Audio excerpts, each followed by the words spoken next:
ব্যাটিংয়ে নামছেন সচিন তেন্ডুলকর ও বীরেন্দর সেহবাগ, বোলিং শুরুর আগে পরিকল্পনা সাজিয়ে নিচ্ছে পাকিস্তান দল। এমনই এক ছবিকে পোস্টার বানিয়ে সামাজিক যোগাযোগ মাধ্যমে আপলোড করেছে নেটফ্লিক্স।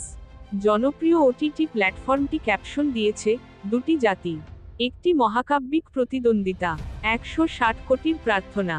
এরপরই বিজ্ঞাপনী আহ্বান, একটি লিগ্যাসির রোমাঞ্চকর সাক্ষী হতে আসুন।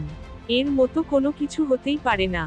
হ্যাঁ, আইসিসি চ্যাম্পিয়ন্স ট্রফিতে ভারত পাকিস্তান ম্যাচ সামনে রেখে বিশেষ তথ্যচিত্র নিয়ে আসছে নেটফ্লিক্স।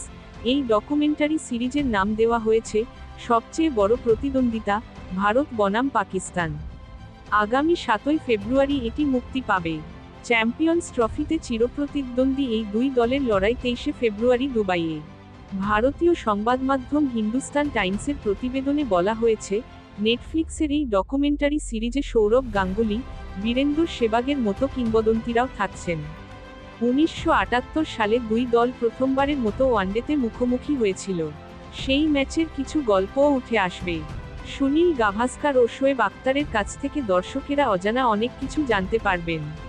অর্থাৎ, তথ্যচিত্রে শুধু ভারত পাকিস্তানের 22 গজের দ্বৈরথই তুলে ধরা হবে না, বরং এই ম্যাচ ঘিরে খেলোয়াড়দের স্নায়ুর চাপ কেমন থাকে, সেসবও উঠে আসবে। রাজনৈতিক বৈরিতার কারণে এক যুগ হলো দ্বিপক্ষীয় সিরিজ খেলে না ভারত পাকিস্তান।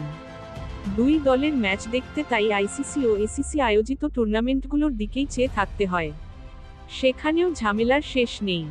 এবারের চ্যাম্পিয়ন্স ট্রফির আয়োজক পাকিস্তান হওয়ায় ভারত রোহিত কোহলি বুমরাদের সেখানে পাঠাতে রাজি হয়নি। নরেন্দ্র মোদী সরকারের এমন সিদ্ধান্তে পাকিস্তান সরকারও ভবিষ্যতে ভারতে তাদের কোনো ক্রিকেট দল পাঠাবে না।